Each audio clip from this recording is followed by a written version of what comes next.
ਹੁਸ਼ਿਆਰपुर ਦੇ ਬਲਾਕ ਤਲਵਾੜਾ ਦੇ ਅਧੀਨ ਆਉਂਦੇ ਪਿੰਡ ਰੋਲੀ ਵਿੱਚ ਉਸ ਸਮੇਂ ਸਨਸਨੀ ਫੈਲ ਗਈ ਜਦੋਂ ਪਤੀ ਵੱਲੋਂ ਆਪਣੀ ਪਤਨੀ ਦਾ ਕਤਲ ਕਰ ਦਿੱਤਾ ਗਿਆ।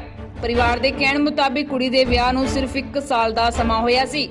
ਉਹਨਾਂ ਦਾ ਕਹਿਣਾ ਹੈ ਕਿ ਲੜਕਾ ਤੇ ਲੜਕੇ ਦਾ ਪਰਿਵਾਰ ਵਿਆਹ ਤੋਂ ਬਾਅਦ ਲਗਾਤਾਰ ਕੁੜੀ ਨੂੰ ਤੰਗ ਪਰੇਸ਼ਾਨ ਕਰਦਾ ਸੀ ਤੇ ਕੁੜੀ ਨੂੰ ਫੋਨ ਕਰਕੇ ਧੋਖੇ ਨਾਲ ਬੁਲਾ ਕੇ ਕੁੜੀ ਦੇ ਸਿਰ ਤੇ ਲੋਹੇ ਦੀ ਰਾੜ ਮਾਰ ਕੇ ਕੁੜੀ ਦਾ ਕਤਲ ਕਰਕੇ ਨਹਿਰ 'ਚ ਸੁੱਟ ਦਿੱਤਾ ਹੈ। ਕੁੜੀ ਦੀ ਭੈਣ ਨੇ ਦੋਸ਼ ਲਾਉਂਦੇ ਕਿਹਾ ਕਿ ਮੈਨੂੰ ਜ਼ਬਰਦਸਤੀ ਧੱਕੇ ਨਾਲ ਡਰਾ ਕੇ ਝੂਠਾ ਬਿਆਨ ਦੇਣ ਲਈ ਕਿਹਾ। ਪਰਿਵਾਰ ਦਾ ਕਹਿਣਾ ਹੈ ਕਿ ਸਾਡੀ ਕੁੜੀ ਦਾ ਕਤਲ ਹੋਇਆ ਹੈ।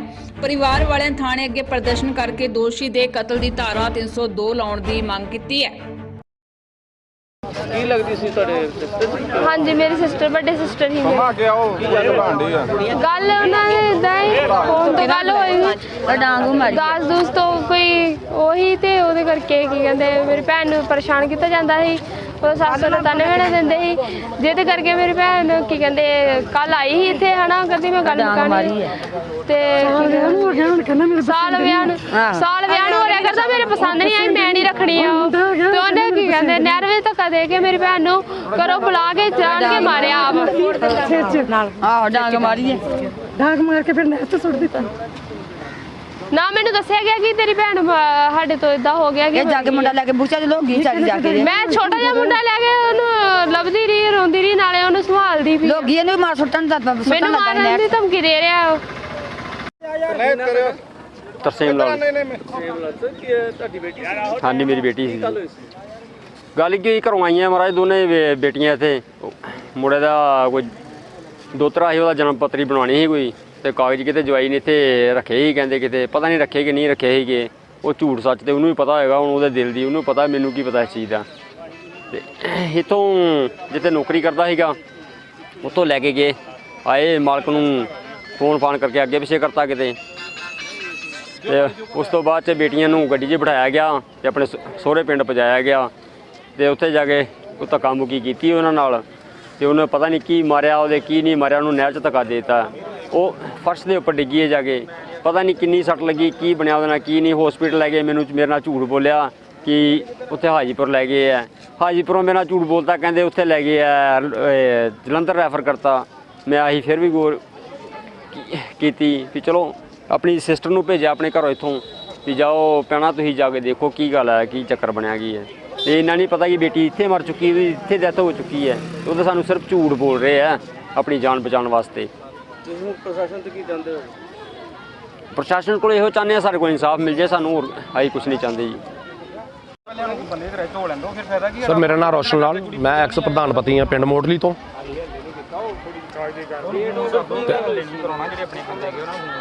ਸਰ ਇਸ ਤਰ੍ਹਾਂ ਕਿ ਇਹ ਮੇਰੇ ਬ੍ਰਦਰ ਨੇ ਜਿਨ੍ਹਾਂ ਦੀ ਬੇਟੀ ਦੀ ਡੈਥ ਹੋ ਗਈ ਆ ਕੱਲ ਤੇ ਜਿਸ ਤਰ੍ਹਾਂ ਕਿ ਜਾਣਕਾਰੀ ਸਾਨੂੰ ਮਿਲੀ ਕਿ ਇਹਨਾਂ ਦਾ ਫੋਨ ਆਇਆ ਬੇਟੀ ਜਿਹੜੀ ਛੋਟੀ ਬੇਟੀ ਸੀ ਉਹ ਲੈ ਕੇ ਆਈ ਸੀ ਵੱਡੀ ਬੇਟੀ ਨੂੰ ਨਾਲ ਇੱਥੇ ਆਪਣੇ ਸਹੁਰਾ ਪਰਿਵਾਰ 'ਚ ਕੋਈ ਬੇਟੇ ਦੇ ਡਾਕੂਮੈਂਟ ਵਾਸਤੇ। ਬੇਟਾ ਕੋਈ 2 ਮਹੀਨੇ ਦਾ ਤੇ ਉਹਦੇ ਕੋਲ ਬਰਥ ਸਰਟੀਫਿਕੇਟ ਵਗੈਰਾ ਬਣਵਾਉਣਾ ਸੀ ਤੇ ਨਾਲ ਉਹਨਾਂ ਨੇ ਕਿਹਾ ਕਿ ਚਲੋ ਮੈਂ ਬੇਟੀ ਨੂੰ ਛੱਡ ਆਵਾਂਗੀ ਘਰ। ਤੇ ਉਹ ਆ ਕੇ ਕਿਤੇ ਇਹਨਾਂ ਨੇ ਫੋਨ ਕੀਤਾ ਆਪਣੇ ਪ੍ਰਾਹੁਣੇ ਨੂੰ ਜੀਜੇ ਨੂੰ ਇਸ ਤਰ੍ਹਾਂ ਗੱਲ ਹੈ ਜੀਜਾ ਜੀ ਤੇ ਆਪਾਂ ਇੱਥੇ ਆਏ ਆ ਤੁਸੀਂ ਟੈਕਸੀ ਸਟੈਂਡ ਤੇ ਆ ਜਾਓ ਤੇ ਆ ਕੇ ਸਾਨੂੰ ਲੈ ਜਾਓ। ਤੇ ਜੋ ਬੇਟੀ ਦੇ ਬਿਆਨ ਦੇ ਆਧਾਰ ਤੇ ਜੋ ਆਪਾਂ ਬੇਟੀ ਕੋਲੋਂ ਸੁਣਿਆ ਤੇ ਉਹਨਾਂ ਨੇ ਕਿਹਾ ਜੀ ਇਸ ਤਰ੍ਹਾਂ ਗੱਲ ਉਹ ਕਹਿੰਦਾ ਵੀ ਮੇਰੇ ਵਾਸਤੇ ਤੇ ਤੁਸੀਂ ਮਰ ਗਏ ਹੋ ਤੇ ਮੈਂ ਨਹੀਂ ਲੈ ਕੇ ਜਾਣਾ ਤਾਂ ਤੁਸੀਂ ਜਿਸ ਤਰ੍ਹਾਂ ਮਰਜ਼ੀ ਚੱਲ ਜਾਓ। ਫਿਰ ਉਹਨੂੰ ਕੀ ਕੀਤਾ ਕਿ ਉਹਨਾਂ ਨੇ ਚੁੱਕ ਆਪਣੀ ਮਾਸੀ ਨੂੰ ਫੋਨ ਕੀਤਾ ਜਿਹੜੀ ਬੇਟੀ ਦੀ ਸੱਸ ਹੈ ਤੇ ਉਹਨਾਂ ਨੇ ਕਿਹਾ ਜੀ ਜਿਹੜੇ ਟੈਕਸੀ ਸਟੈਂਡ ਤੇ ਆ ਤੇ ਮੇਰੀ ਇਹਨਾਂ ਨਾਲ ਕੋਈ ਗੱਲ ਕਰਵਾਓ। ਤੇ ਉਹ ਫਿਰ ਟੈਕਸੀ ਸਟੈਂਡ ਤੋਂ ਮੁੜਾ ਗਿਆ ਤੇ ਉਹਨਾਂ ਨੂੰ ਲੈ ਕੇ ਗਿਆ ਉੱਥੇ ਘਰ ਰੌਲੀ ਮੋੜ ਪੁਲ ਦੇ ਉੱਪਰ। ਤੇ ਅੱਗੇ ਕਹਿੰਦੇ ਕਿ ਜਿੱਦਾਂ ਬੇਟੀ ਦੀ ਸੱਸ ਉਹਦੀ ਤਾਈ ਸੱਸ ਤੇ ਅੱਗੇ ਦਾਦੀ ਸੱਸ ਇਹ ਤੇ ਇੱਕ ਮੁੰਡਾ ਉਹਨਾਂ ਦਾ ਖੜੇ ਜਿਹੜਾ ਮਿੱਠੂ ਸਤਨਾਮ ਜਿਹੜਾ ਪ੍ਰਾਹੁਣਾ। ਤੇ ਉੱਥੋਂ ਫਿਰ ਇਹਨਾਂ ਦੇ ਕੋਈ ਗੱਲ ਚੱਲਦਿਆਂ ਉਹ ਕਹਿ ਰਹੇ ਕਿ ਇਸ ਤਰ੍ਹਾਂ ਗੱਲ ਹੈ ਤੇ ਵੀ ਮਿੱਠੂ ਜੀ ਛਾਲ ਮਾਰਨ ਲੱਗਾ ਉਹਦੇ 'ਚ ਇਹ ਕਰਨ ਲੱਗਾ ਉਹ ਕਰਨ ਲੱਗਾ ਤੇ ਉਹ ਕੀ ਕਿਹਾ ਉਹਨੂੰ ਕਿਹਾ ਵੀ ਚਲੋ ਇਸ ਤਰ੍ਹਾਂ ਗੱਲ ਹੈਗੇ ਤੇ ਉੱਥੋਂ ਫਿਰ ਇਹਨਾਂ ਦਾ ਥੋੜ੍ਹਾ ਜਿਹਾ ਬਹਿਸ ਬਸਈਆ ਹੋ ਗਿਆ। ਉੱਥੋਂ ਫਿਰ ਜਿਹੜਾ ਮਿੱਠੂ ਨੇ ਸਤਨਾਮ ਨੇ ਕੁੜੀ ਨੂੰ ਧੱਕਾ ਦਿੱਤਾ ਤੇ ਕੁੜੀ ਨਹਿਰ 'ਚ ਡੈਥ ਹੋ ਗਈ।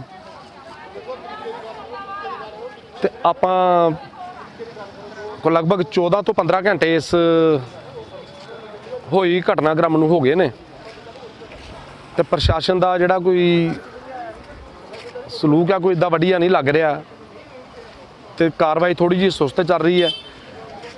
ਆਪਣਾ ਜਿਹੜੀ ਮੰਗ ਹੈ ਕਿ ਜਿਹੜੇ ਦੋਸ਼ੀ ਨੇ ਉਹਨਾਂ ਨੂੰ ਅਰੈਸਟ ਕੀਤਾ ਜਾਵੇ ਤੇ ਉਹਨਾਂ ਨੂੰ ਸਖਤ ਤੋਂ ਸਖਤ ਸਜ਼ਾ ਦਿੱਤੀ ਜਾਵੇ।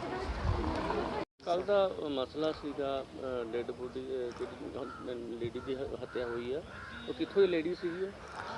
ਇਹ ਲੇਡੂ ਹੈ ਜੀ ਮਮੂਨ ਕੈਂਟ ਹਰਿਆਲ ਪਿੰਡ ਦੀ ਆ, ਰਾਧਾ ਇਹਦਾ ਨਾਂ ਆ। ਇੱਥੇ ਰੌਲੀ ਪਿੰਡ ਸਤਨਾਮ ਸਿੰਘ ਨੂੰ ਵਿਆਹੀ ਸੀ।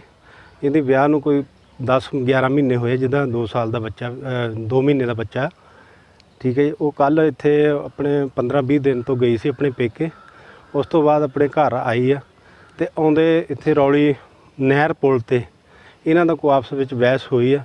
ਬਹਿਸ ਹੋਣ ਦੇ ਨਾਲ ਇਹਨਾਂ ਦੀ ਜਿਹੜੀ ਆ ਲੜਕੀ ਨਹਿਰ 'ਚ ਡਿੱਗ ਪਈ। ਨਹਿਰ 'ਚ ਡਿੱਗਣ ਦੇ ਥੱਲੇ ਫਰਸ਼ ਸੀ, ਫਰਸ਼ ਤੇ ਡਿੱਗ ਕੇ ਉਹਦੇ ਸਿਰ 'ਚ ਸੱਟ ਲੱਗਣ ਕਰਕੇ ਪਰਿਵਾਰ ਵੱਲੋਂ ਸਰ ਇਹ ਦੋਸ਼ ਲਾਏ ਜਾ ਰਹੇ ਨੇ ਕਤਲ ਕੀਤਾ ਗਿਆ, ਉਹਦੇ ਘਰ ਵਾਲੇ ਤੋਂ ਰੌਡ ਮਾਰ ਕੇ ਮਾਰਿਆ ਗਿਆ, ਉਹਨੂੰ ਫਿਰ ਨੈਟ ਫਸਿਆ ਗਿਆ। ਜੋ ਬਿਆਨਾਂ ਦੇ ਅਕੋਰਡਿੰਗ ਲਿਖਾਇਆ, ਬਿਆਨਾਂ ਦੇ ਅਕੋਰਡਿੰਗ ਜਿਹੜੀ ਹੈ ਐਫ.ਆਈ.ਆਰ ਨੰਬਰ 84 ਮਿਤੀ 20/8/21 ਅੰਡਰ ਸੈਕਸ਼ਨ 304 ਵੀ 498 34 ਆਈਪੀਸੀ ਮੁਕੱਦਮਾ ਦਰਜ ਕਰ ਲਿਆ ਜੀ।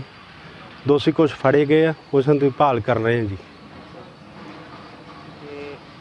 ਅੱਗੇ ਸਰ ਕਾਰਵਾਈ ਅੱਗੇ ਤੋਂ ਕੀ ਕੀਤੀ ਜਾਏਗੀ, ਮਤਲਬ ਜਿਹੜੇ ਅੱਗੇ ਤਫਤੀਸ਼ ਕਰ ਲਿਆ ਕੇ ਤਾਂ ਮੁਕੱਦਮਾ ਜਿਹੜਾ ਦਰਜ ਹੈ, ਹੁਣ ਅਗਲੀ ਤਫਤੀਸ਼ ਅਮਲ 'ਚ ਲਿਆਂਦੀ ਜਾ ਰਹੀ। 302 ਦੀ ਮੰਗ ਕੀਤੀ ਜਾ ਰਹੀ ਹੈ। ਦੇਖੋ ਬਿਆਨ ਦੇ ਅਕੋਰਡਿੰਗ ਜਿਹੜੀ ਧਾਰਾ ਬਣਦੀ ਸੀ ਉਹ ਲਾਈ ਗਈ ਹੈ। ਪਰ ਉਹਨਾਂ ਵੱਲੋਂ ਇਲਜ਼ਾਮ ਵੀ ਲਾਏ ਜਾ ਰਹੇ ਨੇ ਕਿ ਪੁਲਿਸ ਵੱਲੋਂ ਸਾਡੀ ਸੁਣਵਾਈ ਨਹੀਂ ਹੋ ਰਹੀ, ਧੱਕਾ ਕਰ ਰਹੀ ਹੈ। ਬਹੁਤ ਸਾਰੇ ਇਲਜ਼ਾਮ ਲਗਾਏ, ਧਰਨਾ ਲਾਇਆ ਗਿਆ ਨਾਕੇ ਦੇ। ਦੇਖੋ ਪੁਲਿਸ ਨੇ ਜਿਹੜੀ ਐਫ.ਆਈ.ਆਰ ਉਹਨਾਂ ਦੇ ਬਿਆਨਾਂ ਤੇ ਕੀਤੀ ਹੈ, ਸੀਨੀਅਰ ਅਫਸਰਾਂ ਦੇ ਹੁਕਮ ਨਾਲ ਕੀਤੀ ਆ। ਸਾਰੇ ਹਾਲਾਤ ਦੇਖ ਕੇ ਫੇਰ ਹੀ ਕੀਤੀ, ਜੋ ਅਕੋਰਡਿੰਗ ਕਾਰਵਾਈ ਸੀ ਆਈ ਕਰ ਦਿੱਤੀ।